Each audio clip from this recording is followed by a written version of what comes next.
Como estuvimos viendo la semana pasada, estamos haciendo una recopilación de las 7 secciones en las que se divide el libro de Apocalipsis. Cualquiera de los hermanos que quiera profundizar en las secciones que vamos a tratar, cada una de ellas un domingo distinto, pueden irse directamente a los sermones que han sido expuestos sobre esta materia y encontrar allí de forma pormenorizada las enseñanzas. Pero hoy nos vamos a dedicar a ver la segunda de las secciones que aparecen en el libro de Apocalipsis y cuál es la interpretación que bíblicamente debemos darle. Para ello vamos a hacer un pequeño recuento de las enseñanzas que se nos muestran en esta segunda sección, que abarca de los capítulos 4 al 7, y vamos a leer del capítulo 4 los primeros 3 versículos, del capítulo 5 los primeros 3 versículos, del capítulo 6 los primeros 2 versículos y del capítulo 7 los primeros 3 versículos. Capítulo 4 de Apocalipsis, versículos del 1 al 3. Después de esto miré y aquí una puerta abierta en el cielo, y la primera voz que oí, como de trompeta, hablando conmigo, dijo: sube acá y yo te mostraré las cosas que sucederán después de estas. Y al instante yo estaba en el Espíritu, y aquí un trono establecido en el cielo, y en el trono uno sentado. Y el aspecto del que estaba sentado era semejante a piedra de jaspe y de cornalina, y había alrededor del trono un arco iris semejante en aspecto a la esmeralda. Capítulo 5. Y vi en la mano derecha del que estaba sentado en el trono un libro escrito por dentro y por fuera, sellado con 7 sellos. Y vi a un ángel fuerte que pregonaba en gran voz, diciendo: ¿quién es digno de abrir el libro y desatar sus sellos? Y ninguno, ni en el cielo, ni en la tierra, ni debajo de la tierra, podía abrir el libro, ni aun mirarlo. Capítulo 6.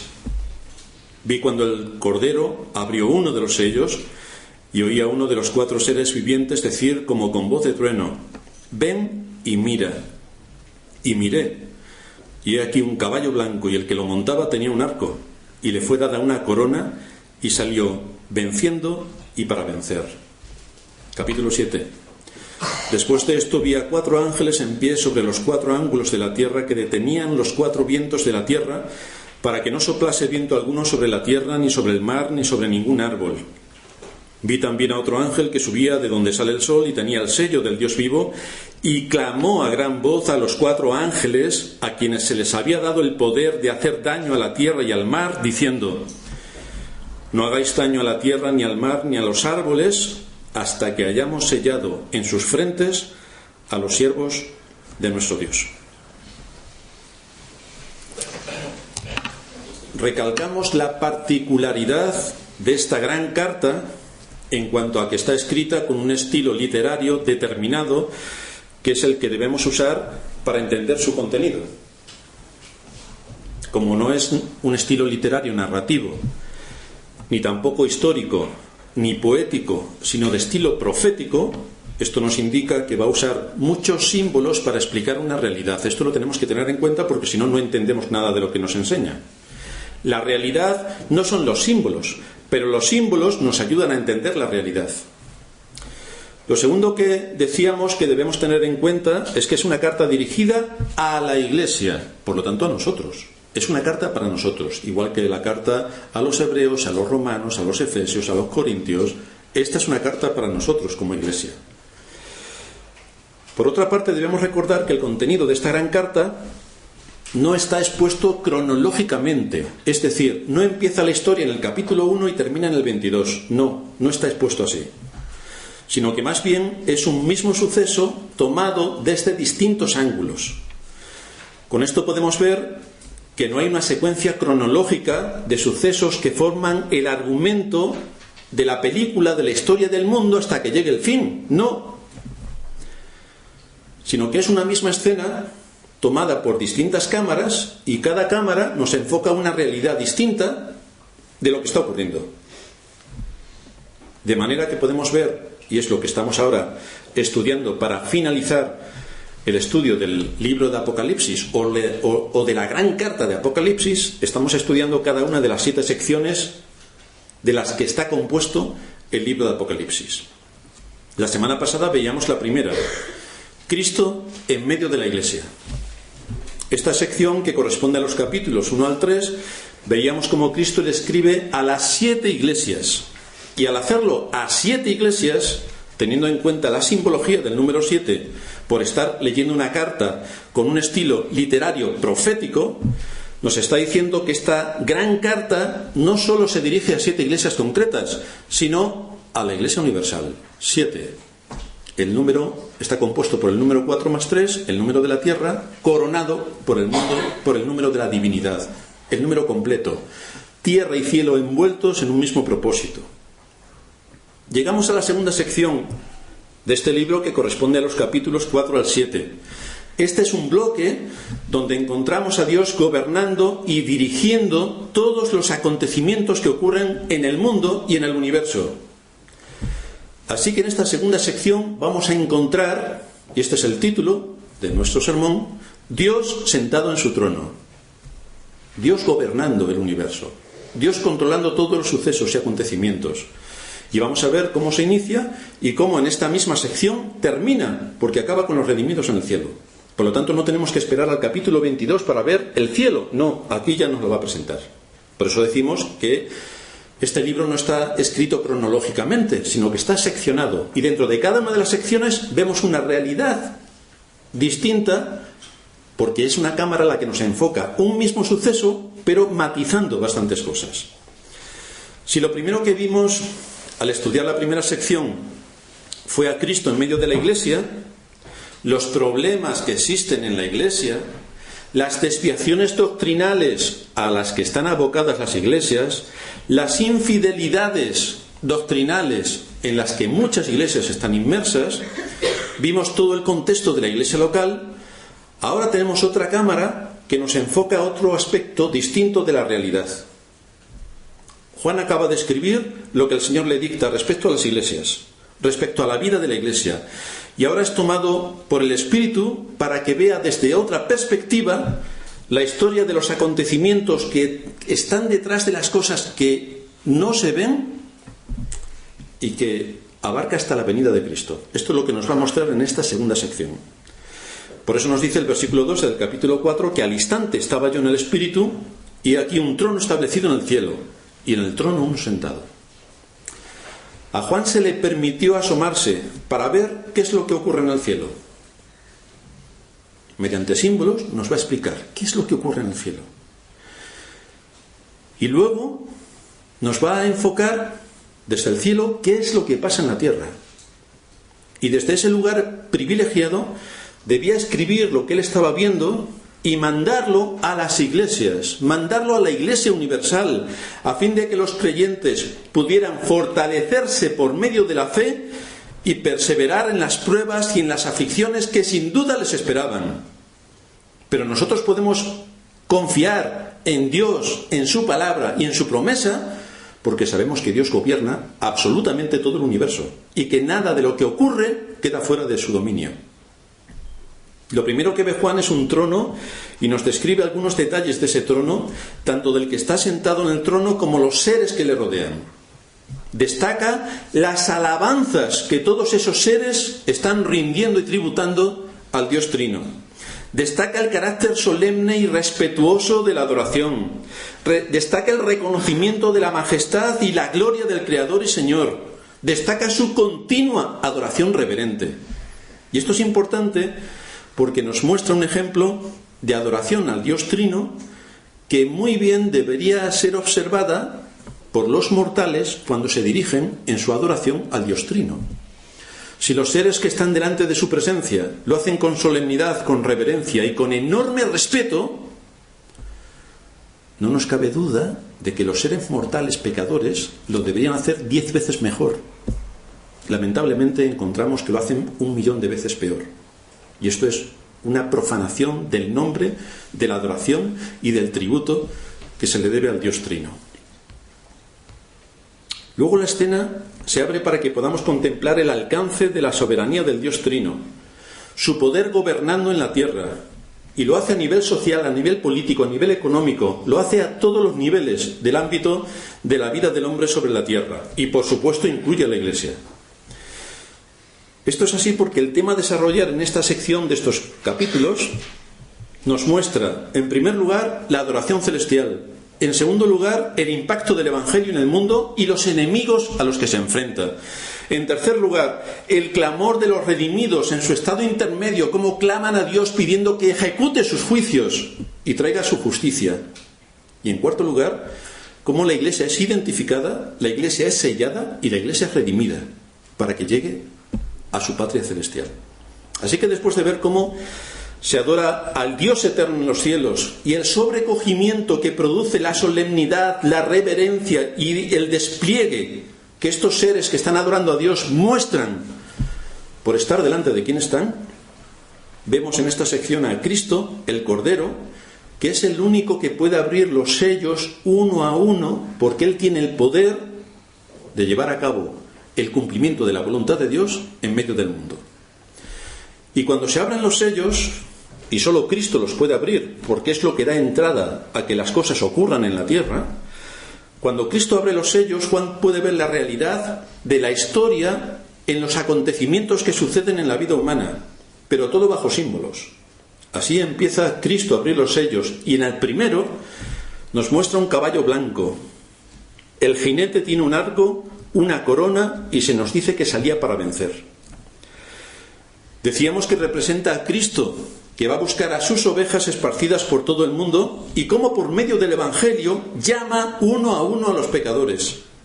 Sale para obtener victorias en los corazones de los hombres, de las mujeres, de los jóvenes y de los niños, para que vean en el Salvador aquello que necesitan para reconciliarse con Dios, para hacer la paz con Dios, y para que no se ejecuten los juicios sobre ellos.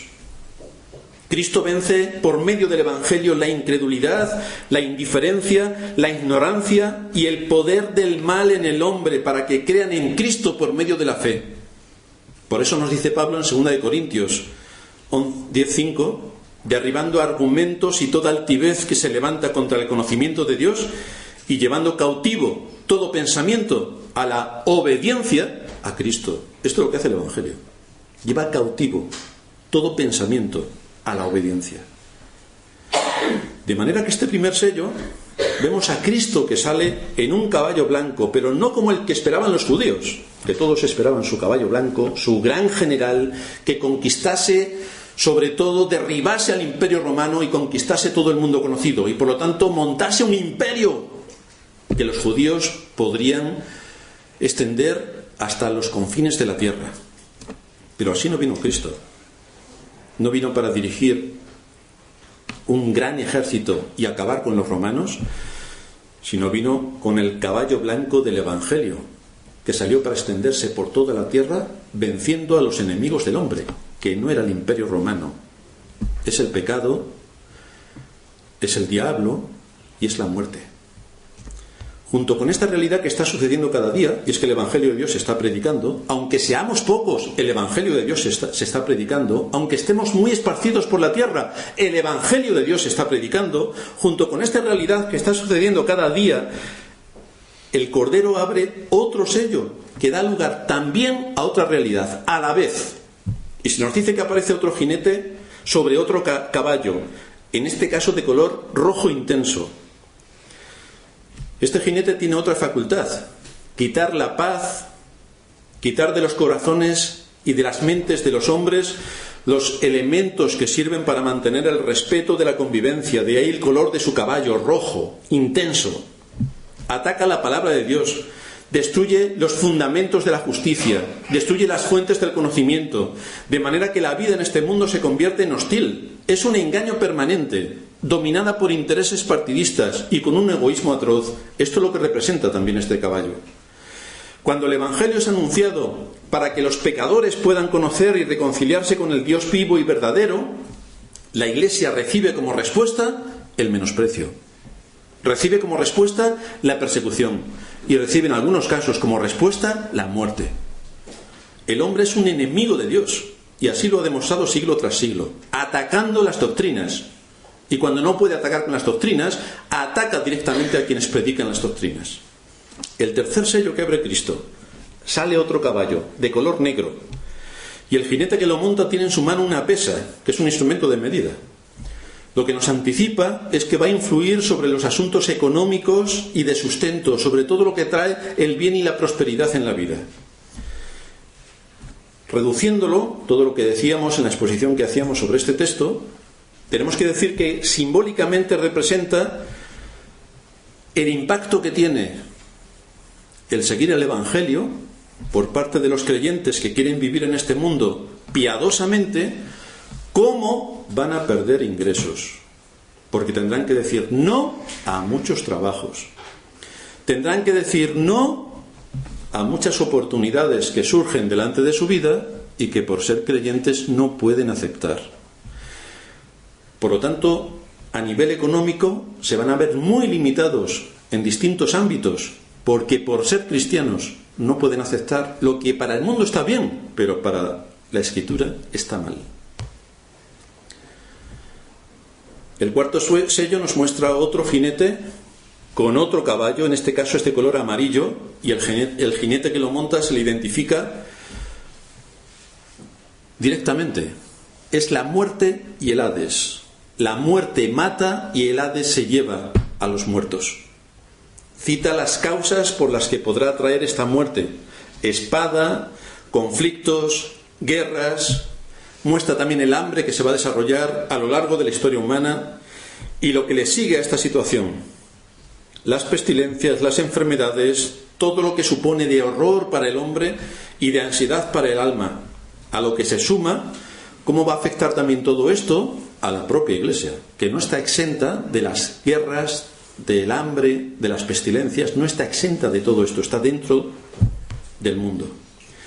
De manera que en estos 4 sellos abiertos vemos como en este periodo de la historia, desde el nacimiento de la Iglesia y a través de los siglos, la verdad del Evangelio se anuncia a todas las naciones, se anuncia a los 4 vientos.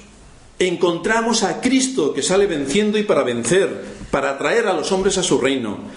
Pero donde el Evangelio se predique y traiga luz a los hombres, ahí encontramos al caballo negro, al caballo rojo, al caballo amarillo, en un círculo completo, continuamente, atacando todo lo que tiene que ver con el Evangelio, atacando la verdad del Evangelio, dominando en ocasiones las doctrinas, pervirtiendo las doctrinas, acabando con las doctrinas, acabando con la Iglesia. Esto es lo que encontramos. Después de leer los 4 primeros sellos, ahora se abre el 5. Y aquí ya no sale un caballo con un jinete para influir sobre los habitantes de la tierra. Ahora se presentan nuevas realidades sobre la situación de aquellos que han muerto a causa de predicar el Evangelio por esos 2º, 3er y 4 caballos. Entonces, la cámara que nos estaba enfocando lo que ocurre en el mundo y cómo se está moviendo el mundo con todo lo que eso supone, ahora nos enfoca dónde van aquellos que han muerto por causa del Evangelio. Nos dice la Escritura en Apocalipsis 6:9 que cuando abrió el 5º sello, vi bajo el altar las almas de los que habían sido muertos por causa de la palabra de Dios y por el testimonio que tenían.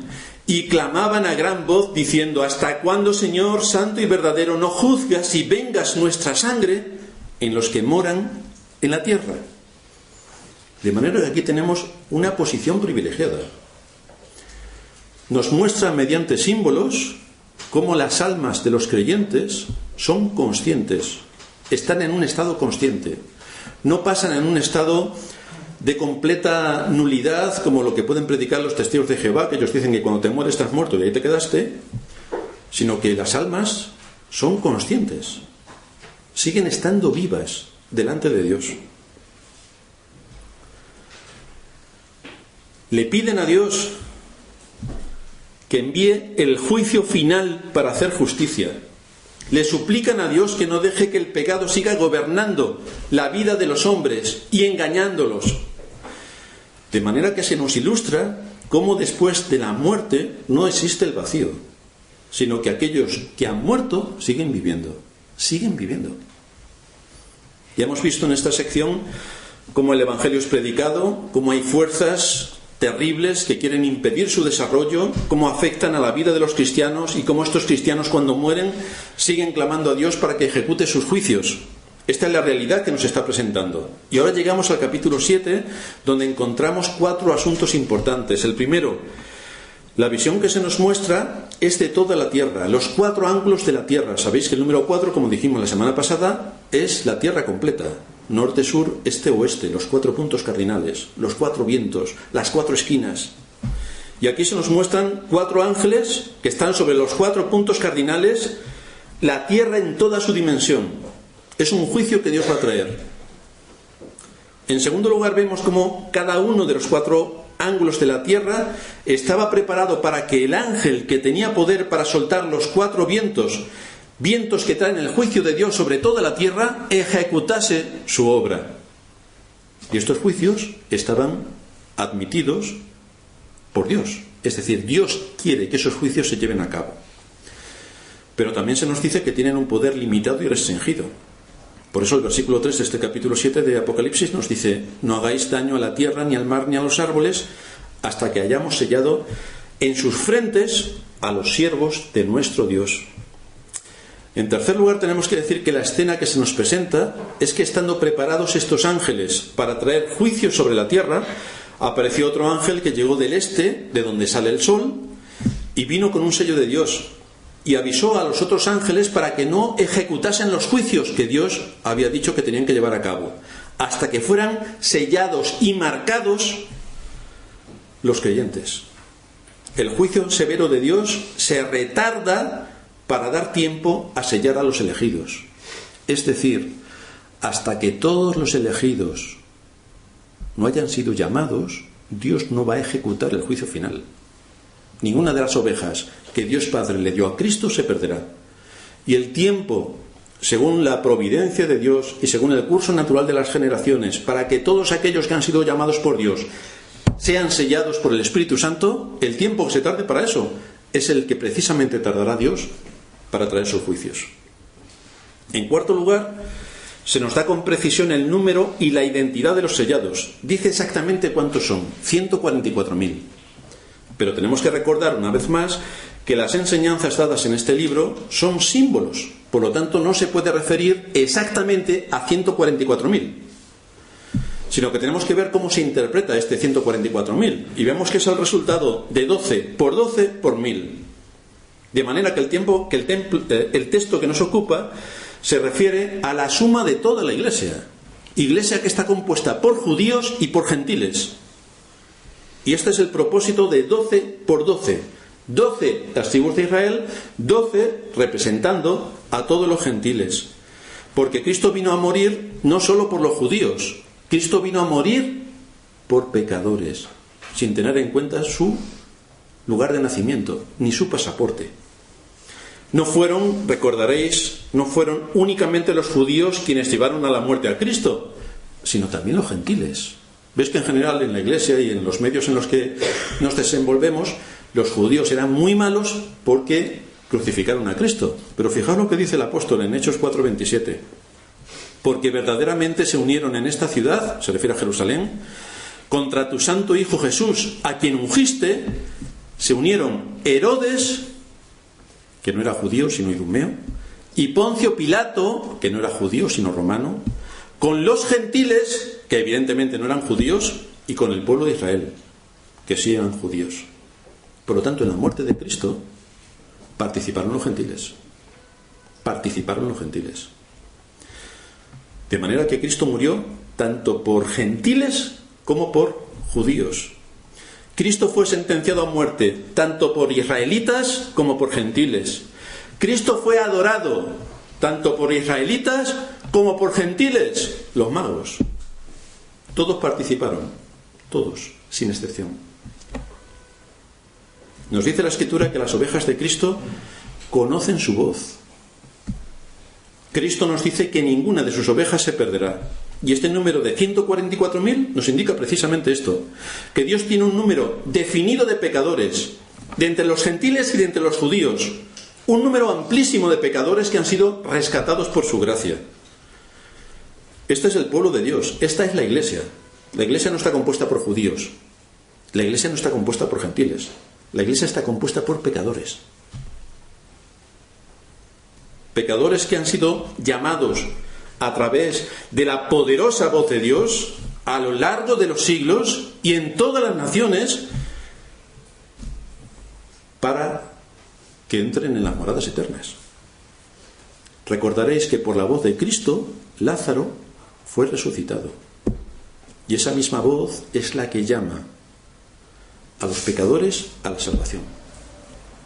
De manera que los números usados en estos 144.000 simbolizan precisamente un número determinado, no 144.000 como número matemático, sino un número determinado por parte de Dios, un número preciso que Dios ha llamado desde la eternidad para hacerlos sus hijos, y que son llamados de todas las tribus, naciones y lenguas.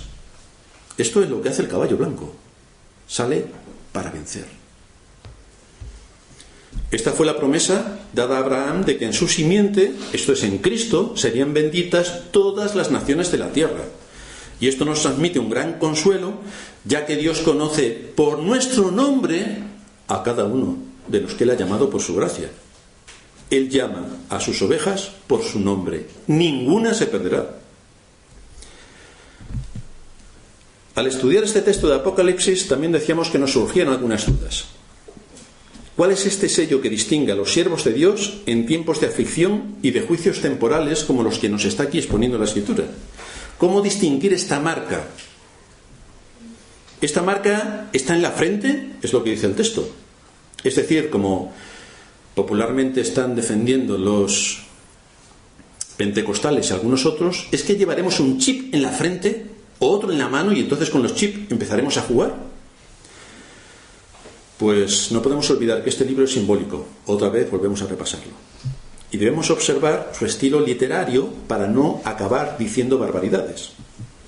Cuando en nuestro texto de Apocalipsis habla de esta manera, hasta que hayamos sellado en sus frentes a los siervos de nuestro Dios, nos tenemos que preguntar, ¿en qué sentido preserva ese sello a los hijos de Dios en medio de los juicios y las aflicciones que Dios envía sobre el mundo? ¿Y cómo guarda a su pueblo de estas aflicciones sobre la tierra? Esa es la pregunta que nos tenemos que hacer. ¿Cuál es el sello que Dios pone? ¿Cuál es el sello? No debemos olvidar que Dios ha hecho un pacto con su pueblo. Garantiza el pacto que ha hecho con nosotros a través de la sangre de Cristo. Con la sangre de Cristo está firmado. De manera que las promesas de Dios toman la forma de una garantía legal y certificada en Cristo. Dice Efesios 1:13, en Él también vosotros, en Cristo, habiendo oído la palabra de verdad, el evangelio de vuestra salvación, y habiendo creído en Él, fuisteis sellados con el Espíritu Santo de la promesa. Por lo tanto, aquí tenemos el dato que nos falta para entender a qué sello se refiere. ¿Se refiere a un chip o se refiere a otra cosa? ¿De qué forma estos efesios o cualquier creyente que haya vivido a lo largo de todas las generaciones hacen suyo este sello con el que están identificados los creyentes? ¿De qué manera? Pablo nos dice que es por la fe. Es por la fe y por la evidencia de una vida de piedad que es fruto de esa fe. Dios pone un sello sobre los que son suyos y así quedan identificados. Ese es su pueblo. Y a esto apelaba Pablo a la carta a los Efesios para que fueran conscientes de esta realidad. Este es un sello que no solamente identifica a aquel que es de Cristo, sino que también lo protege. Pero no lo protege de que si viene una guerra, a él no le va a tocar ni una bala. No lo protege de si viene una epidemia, él va a estar exento de esa epidemia. No lo protege de que si viene una crisis económica y todos somos más pobres que las ratas, el creyente sigue en su vida normal como siempre. No lo protege de esto. Lo protege de la condenación. Lo protege de ir a donde van los impíos. Pero no lo protege de las aflicciones. No, de eso no lo protege. Pero sí que le da, según sus promesas, el consuelo y la ayuda que va a necesitar para enfrentarse a las aflicciones. Sin embargo, no es un sello que se puede ver con los ojos de la carne, sino con la evidencia de una vida santificada. Ese es el sello, la evidencia de una vida santificada. Dice el apóstol Pablo en 2 de Timoteo 2:19, pero el fundamento de Dios está firme teniendo este sello. ¿Qué es lo que dice el sello? Conoce el Señor a los que son suyos. La otra cara del sello: apártese de iniquidad todo aquel que invoca el nombre de Cristo. Esto es lo que dice el sello. Dios Padre escogió a su pueblo, los amó desde toda la eternidad. Dios Hijo es su propietario. Ninguno de los que el Padre le dio se perderá. Su salvación está segura porque Cristo compró con su propia sangre a todo su pueblo. Pagó con su sangre el precio del rescate. Y Dios Espíritu Santo certifica con su sello, a través del nuevo nacimiento, nuestra identidad como hijos suyos. Así que estamos protegidos por Dios Padre. Somos propiedad de Cristo y estamos certificados por el Espíritu Santo. Ahora bien, Dios no solamente se conforma con afirmar que los redimidos aquí en la tierra están sellados por Él, sino que también describe su destino eterno. Dios hace diferencia y marca a los suyos. Nos marca respecto al resto. Pone su sello. Es un sello invisible, pero que se detecta por la conducta de aquellos que son señalados, porque el Espíritu de Dios, con su sello, estampa el carácter divino en la personalidad humana. De manera que el nuevo nacimiento, la regeneración, lo que hace es cambiar por completo la mente, cambia por completo el corazón y cambia por completo la voluntad. De manera que los creyentes son llevados a pensar, a vivir y a hablar no como la gente del mundo, sino con la marca de ese sello de que son hijos de Dios. Por lo tanto, cuando te encuentres con alguien que es creyente, que hable como la gente del mundo, que piense como la gente del mundo y que actúe como la gente del mundo, tiene las evidencias de que el sello no está en su frente, porque allí no hay una vida de piedad ni una vida santificada. La siguiente pregunta que nos hacemos es: ¿cómo puede ser marcado con el sello de Dios? En Efesios 1:13 nos dice el apóstol Pablo: en él también vosotros, habiendo oído la palabra de verdad, el evangelio de vuestra salvación, y habiendo creído en él, fuisteis sellados con el Espíritu Santo de la promesa. De manera que vemos que una vez más la marca que Dios pone en su pueblo viene por oír y creer con fe en el evangelio. Esa es la marca que pone el Espíritu Santo en el corazón: oír y creer por fe en el evangelio. Nuestro texto nos lleva a confortar nuestra alma en medio de las adversidades y dificultades. Vemos cómo Dios detiene los vientos del juicio divino hasta sellar a los suyos, porque los quiere preservar de forma segura en medio de las tribulaciones. Pero esto no implica, decíamos, que les va a quitar a los suyos las aflicciones. Implica que los sella, porque no se va a perder ninguno. Aquellos sobre quienes el Espíritu Santo actúa son aquellos cuyas deudas fueron saldadas por Cristo en la cruz. En la cruz Cristo pagó por el pecado de su pueblo. Y estos mismos son los que el Padre le dio, de manera que quedan guardados para obtener mediante la fe la salvación. Pero no significa que son guardados para no pasar por aflicciones. No, eso no es lo que significa. Estos mismos que han sido sellados son los que entran en el reino de los cielos, y con esto se cierra la sección de los capítulos 4 al 7. De manera que vemos la cámara que nos iba a ver cómo aquellos seres adoran a Dios y le rinden tributo solemne. La cámara nos enfoca a la tierra con todo lo que ocurre cuando se predica el Evangelio y todos los enemigos y acechanzas que hay para pervertir el sentido de la palabra de Dios. Cómo nos muestra otra vez en el cielo aquellos que han sido muertos por causa del Evangelio, clamando a Dios que envíe sus juicios sobre la tierra. Y cómo se les dice a los 4 ángeles que están prestos a ejecutar los juicios, que esperen hasta que el sello de Dios esté en el corazón de aquellos que han sido llamados por Dios a la salvación, y están esperando el momento terrible del juicio de Dios sobre toda carne, el juicio final. Fue cuando se leyó este libro esta gran carta por primera vez a la Iglesia, cuando se nos concedió como Iglesia asomarnos para ver con más detalle cuál es el destino de los redimidos después de nuestra vida en este mundo. ¿Qué es lo que ocurre después? Pues esta sección nos abre una ventana espectacular para que veamos todo lo que hay después. Y vemos algunas cosas. La primera, cuando los creyentes mueren, van directamente a estar con Cristo. Directamente, instantáneo.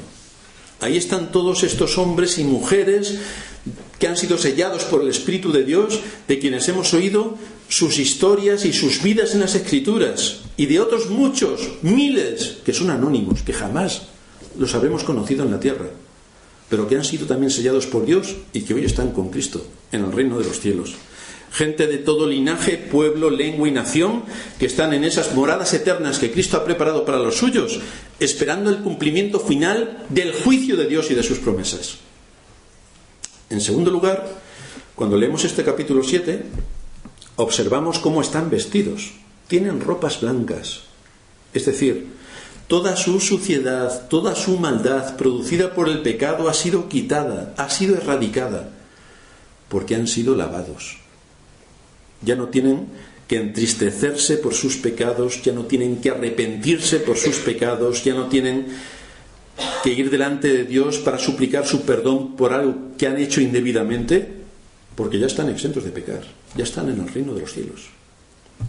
En tercer lugar, se nos muestran cómo, estando delante del trono de Dios y delante del Cordero, siguen siendo enseñados. Estaremos siendo enseñados por Cristo delante de su presencia. Estaremos bajo el gobierno absoluto del que es el Rey de Reyes, Señor de Señores, cuyo reino es eterno y que domina sobre todo. En cuarto lugar, leyendo este capítulo, también encontramos algunos detalles sobre nuestras necesidades. Nos dice que allí los que han sido redimidos por Cristo ya no tienen más hambre, ni sed, ni el calor del sol caerá más sobre ellos. Es decir, todas nuestras necesidades, que aquí en la tierra son inmensas, estarán cubiertas.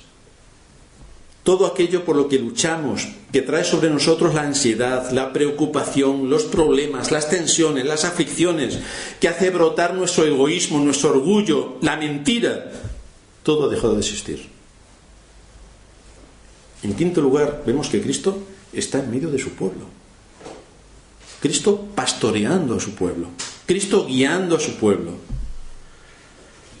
Esto es lo que la Iglesia necesita oír.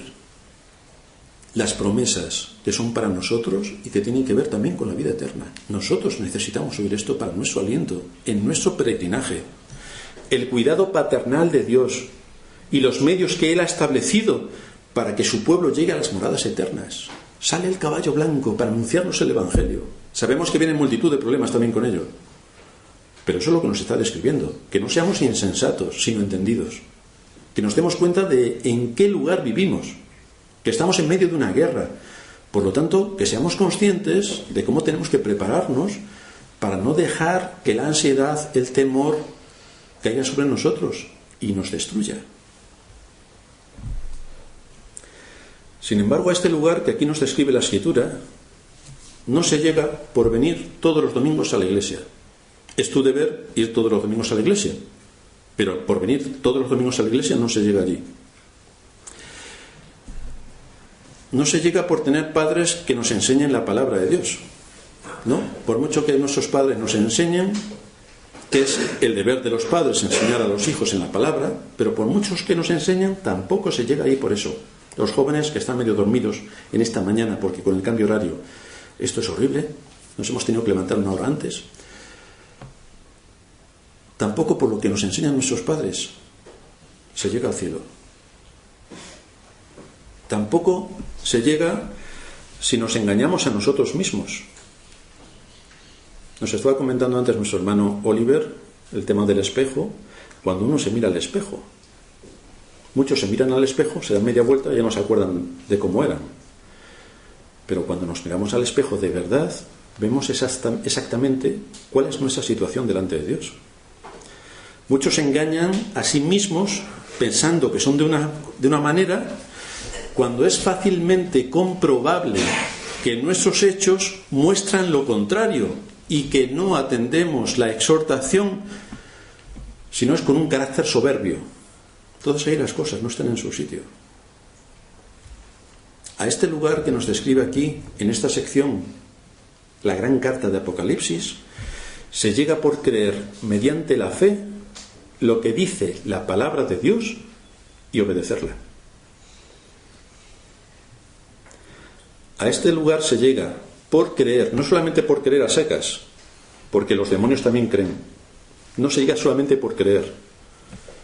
Se llega por creer mediante la fe lo que dice la palabra de Dios y obedecerla. A este lugar llegan aquellos que han lavado sus ropas en Cristo, aquellos que se han apropiado del sacrificio de Cristo, aquellos que confiesan sus pecados, aquellos que piden perdón y se arrepienten, es decir, que dan media vuelta y caminan en dirección opuesta, aquellos que usan todos y cada uno de los medios de gracia, porque quieren ser santos en toda su manera de vivir, no en la mitad que me interesa y la otra mitad la dejo aparte porque no me interesa. Es en toda la manera de vivir. Aquellos que buscan a Dios con tesón para someterse a su voluntad revelada, que les es enseñada cada día del Señor desde el púlpito, y la aplican, estos son los que serán bendecidos y consolados en medio de sus aflicciones y que entrarán al reino de los cielos. Pero aquellos que encubren su pecado, dice la Escritura, no prosperarán, no pasarán las pruebas. En alguna tribulación se quedarán enredados y no saldrán de ahí. Ahí tenemos la parábola del sembrador. ¿La recordáis? Dice el Señor que el que fue sembrado en pedregales, este es el que oye la palabra y al momento la recibe con gozo. ¡Qué bien! Soy incluso bautista reformado. ¡Qué bien! Pero no tiene raíz en sí, sino que es de corta duración, porque al venir la aflicción o la persecución por causa de la palabra, tropieza. Adiós. No es solamente decir creo en Dios, creo en las doctrinas de la gracia, creo. Si solamente te quedas en creo, estás muerto. Hay algo más, y es la conducta, que es el resultado de lo que crees. Porque si tu conducta no es el resultado de lo que crees, es que no crees en nada. Crees en ti, pero no en lo que dice Dios en su palabra, ni la pones por obra. Crees en ti. Por lo tanto, algunas preguntas que nos tenemos que hacer. ¿Cristo es para ti tu Salvador?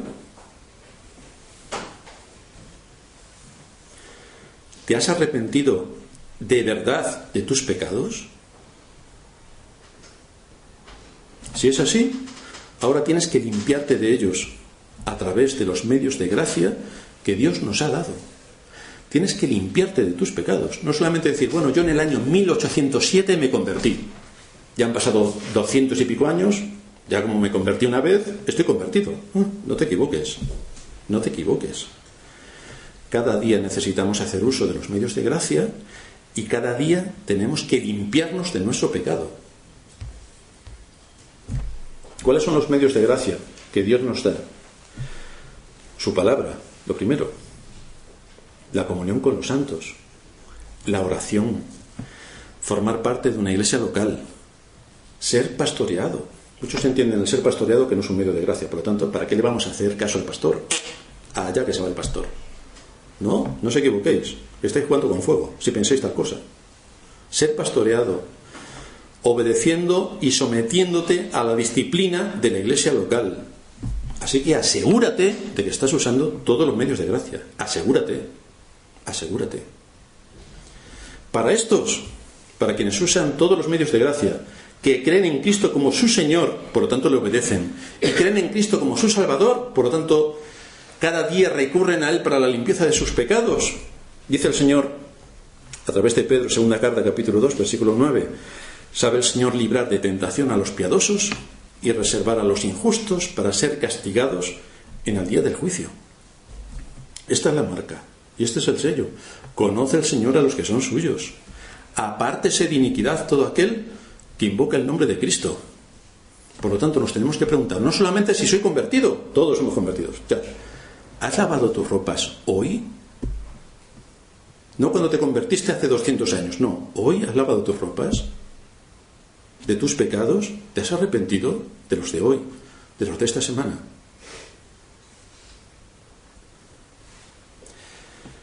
Tenemos una terrible lucha y tenemos un enemigo poderosísimo que intenta zarandearnos y destruirnos. Pero no debemos olvidar que el uso apropiado de los medios de gracia que Dios nos ha dado nos puede llevar a decir con confianza: si Dios es con nosotros, ¿quién contra nosotros?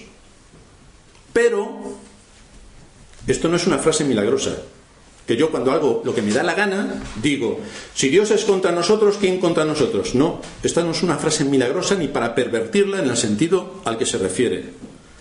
No está para utilizarla en un contexto vacío, sino que es la convicción de aquel que, usando los medios de gracia, todos y cada uno de ellos, puede confiar de esta manera en Dios y en sus promesas, porque hace uso de los medios de gracia, y entonces tiene todo el derecho de reclamar que esa promesa es suya. Es mirando a ese trono donde Dios está sentado, aquel por cuya voluntad existen y fueron creadas todas las cosas, donde nuestra fe se fortalece, porque esa es la victoria que vence al mundo, dice Juan. Vuestra fe, esa es la victoria.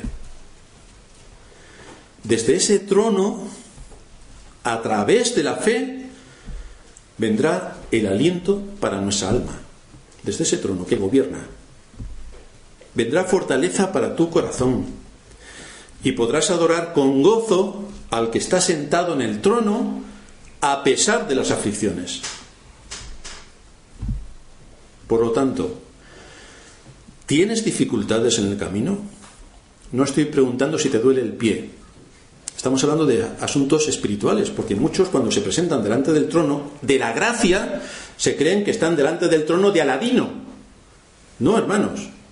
Es un asunto espiritual, es un asunto de fe. Cuando nos acercamos al trono de la gracia, tenemos que ir reclamando la gracia.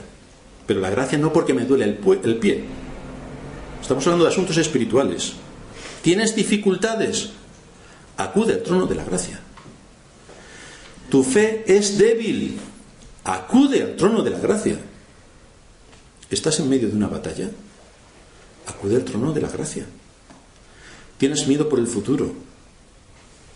Acude al trono de la gracia. La iglesia redimida acude a ese trono. La Escritura nos dice que el Dios creador es también nuestro Padre, es el Padre de los creyentes. El Dios soberano es quien hace todas las cosas para la gloria de su nombre y para el bien de su pueblo. Por lo tanto, acude al trono de la gracia, porque allí hallarás gracia para el oportuno socorro. Acude al trono de la gracia. Vamos a terminar en oración.